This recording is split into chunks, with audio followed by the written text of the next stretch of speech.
You have inheritances from heaven.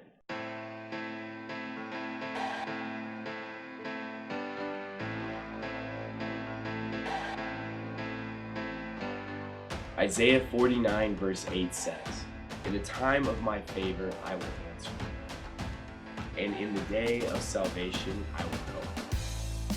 I will keep you and will make you be a covenant for the people to restore the land and to reassign its desolate inheritance."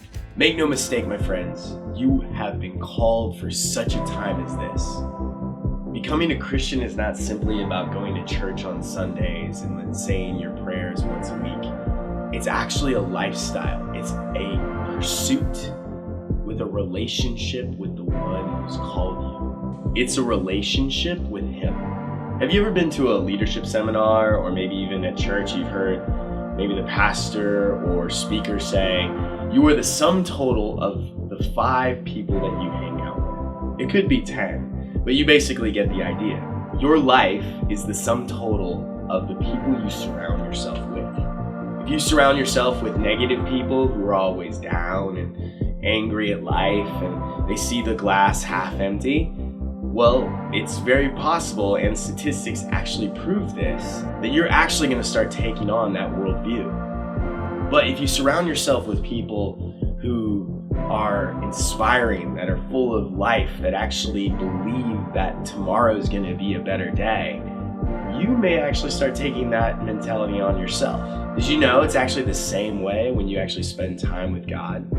See, the whole point of that analogy is that when we actually spend time in the presence of God, we actually become like Him. This is not a religious discussion. This is not something that you would normally hear at church. See, I'm not here to give you blessings and all this religious mumbo jumbo. If you want that, go to a Catholic Mass and see what the Pope has to say. It's not a bash against my Catholic brothers and sisters, but that's not what this video is about. This video is about family. And in family, you get access to things that you wouldn't normally get as someone who is just subject to rules, laws, and regulations. See, when you become a Christian, it's not just a fan club. It's not a get out of hell free card, although that is a nice perk, right? Who wants to go to the fiery furnace? Not me. That being said, it's not something that you get into based off of your merit or how good of a person you are. It's actually an invitation. See, when God actually gives you an invitation, He's actually asking you for you to open your heart to Him. And when you open your heart to Him, He actually comes into your life and you actually become a part of His family. You become adopted as a son or a daughter of the King of Kings and the Lord of Lords. So in a way, if Jesus is God's only begotten Son, He's kind of like our older brother. Kind of cool. So if that's really the case, maybe the way we think about being a Christian, being a good person, trying to do the right thing, show up to church on time, all this kind of stuff, maybe we're thinking about it in the wrong way. Maybe we're putting burdens on ourselves that we actually don't need to be carrying. Because the truth is, if you've actually asked Jesus to come into your heart, the Holy Spirit is now in you. He's living on the inside of you, and He's actually sending thoughts to you to prosper you, not to harm you, to give you a hope and a future. See, the truth is the Bible is a manual about God's heart for you and I. And do you know what the centerpiece of His heart is? Well, I've already said it. It's family. And so if you and I are actually called to be sons and daughters of God, and you are a son or you are a daughter, what's the first thing that you get access to? It's actually one word. It's called an inheritance. We're actually going to get very elementary here for a second. An inheritance is something that belongs to the children who belong to the lineage of their parents and their grandparents and their forefathers before them. You and I actually have an inheritance from our natural parents. Whether you had good parents or not, we actually do inherit good and bad things from them. This is fortunately and unfortunately how life works. But the cool thing is when you actually become a son or a daughter of God, You actually get to partake in the inheritance that Christ actually has. You see, if we were going to actually look at who Christ was and who he is, Christ is the perfect model of what it's actually like to live as a son or a daughter. While he was on this planet, while he was, raising up disciples, healing the sick, doing all these cool things, what he actually did, which was actually the most important thing, is he modeled to us what a relationship is between a father and his son. He actually says in John, he says, I do nothing without first seeing the Father do it. And if you look at the fruit of Jesus' life, it's undeniable that there's a connection to that relationship and the power and authority that he walked in. See, everything that Jesus did was actually based on faith. He didn't do anything based off of his God-inherited power that he had while he was in heaven. No. He actually lived in 100% faith. And that faith was based on his identity in who he was to God, Heavenly Father. You see, that's actually how we're called to live. There are actually keys and giftings locked up in heaven for us that we get to discover when we pursue a relationship with our Heavenly Father. Just like Jesus, he walked in this perfect authority, perfect power. He established a new definition of what it was to actually walk with God. It became something that was beyond just laws and regulations, and it actually transitioned from that into something that was far more beautiful, and it was actually an invitation to become part of God's family. See, that's why, the Jewish culture is so prevalent and they're so influential in so many ways, is they've actually bought into these kind of principles. The principles that they belong to a culture and a family that's called and blessed of God. And the truth is, we're actually all called to walk in this, but we've got to actually believe it and walk it out. In Hebrews chapter 11, it actually goes on to say, faith is the substance of things hoped for. Now, we can actually make another video about this altogether, but I do want to take a second and actually bring it up, because what goes on in the rest of that chapter is actually really epic.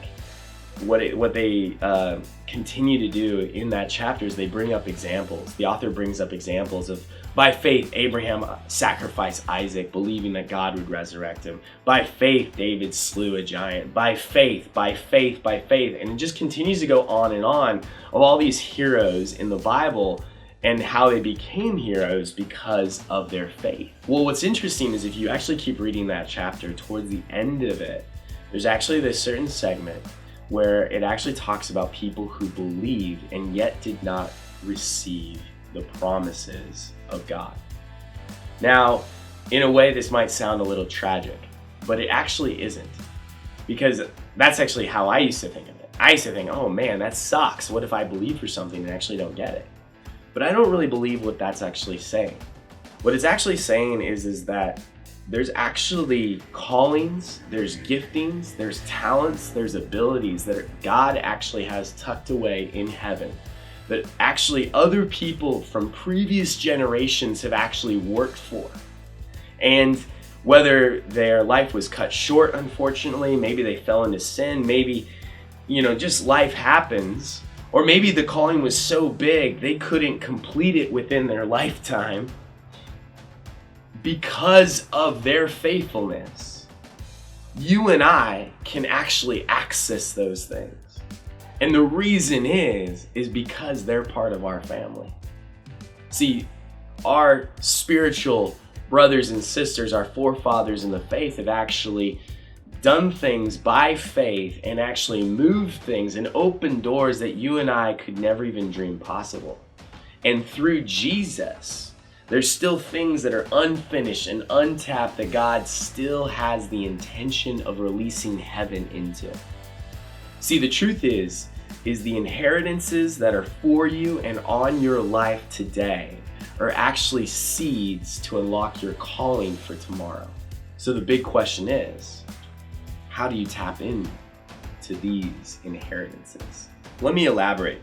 Someone who I actually follow a lot, his name is Sean Bowles. I actually would consider him, and actually many others would consider him, probably one of the greatest prophetic voices of our generation. He wrote a book which is absolutely brilliant. I'm going through it right now. It's called Heaven's Economy. And what he actually begins to talk about and break down is we're actually about to step into an unprecedented time of breakthrough within church culture. See, he and I both share this belief. We both believe that the biggest breakthroughs that the world and the church have yet to see are actually going to take place outside of the church.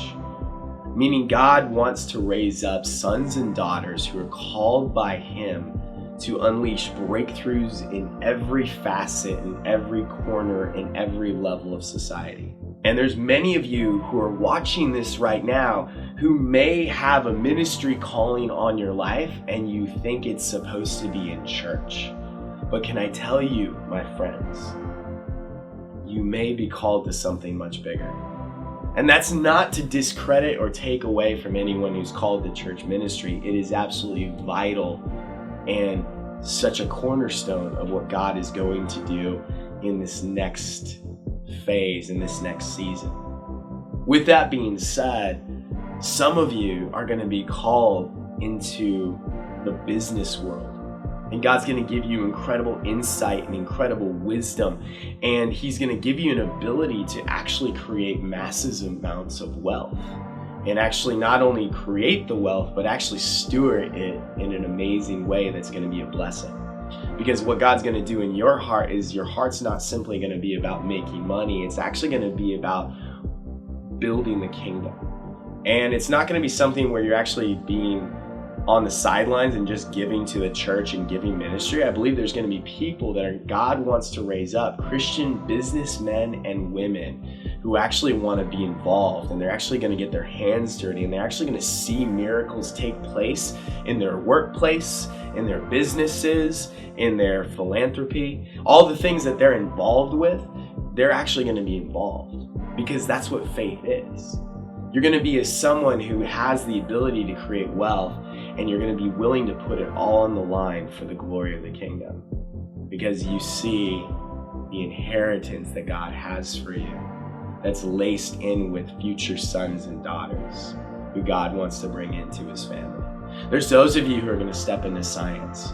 You're going to discover things that have yet to be discovered. You're going to baffle the minds of some of the greatest people who've walked in the science and the medical community and so far beyond. And I kind of rant on and on about this, but it is true. God continues to say in scripture, he says, I'm going to use the foolish things to shame the wise. And he's going to give you insights to scientific discoveries in ways that people could not even imagine. There's those of you who are going to be called to the film and entertainment industry, and you're going to be the voice that's going to speak into the future. That's not simply about interpreting culture for what it is, but you're also speaking into what culture can become. See, guys, the truth is God is not simply about building a church and building a building.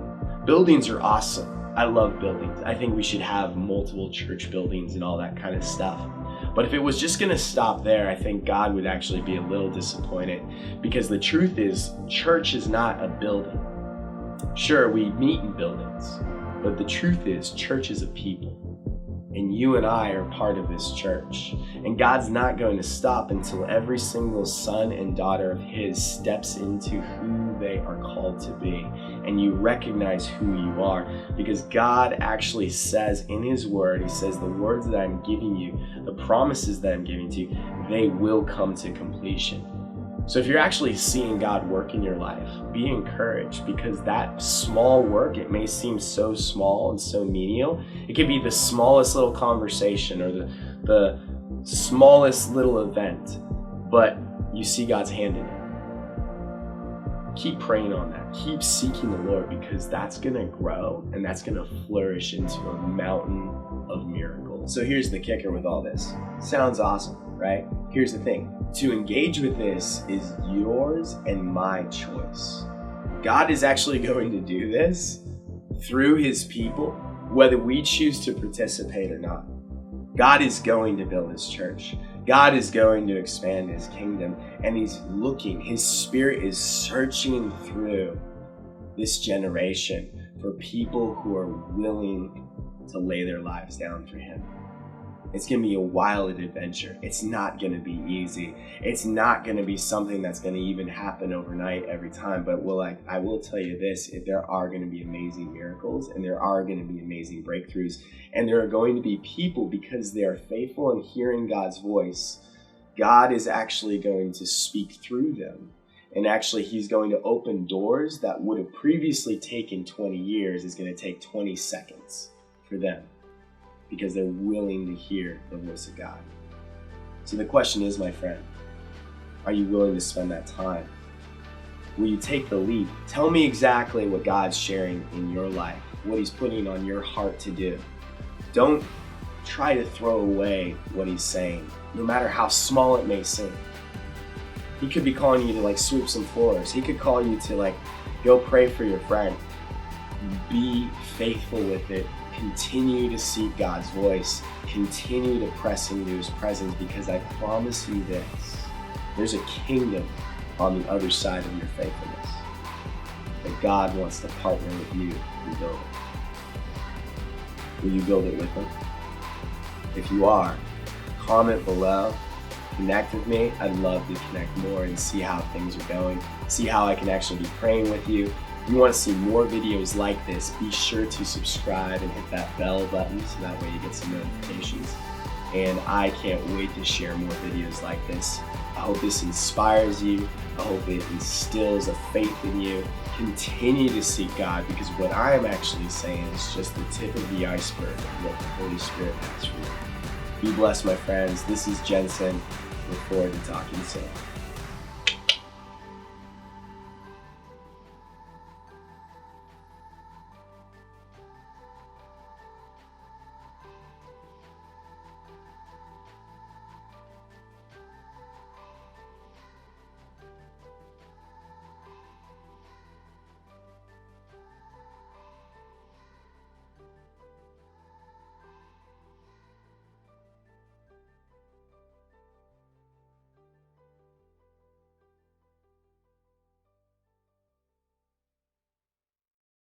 Hey guys, thank you so much for watching this video. My name is Jensen.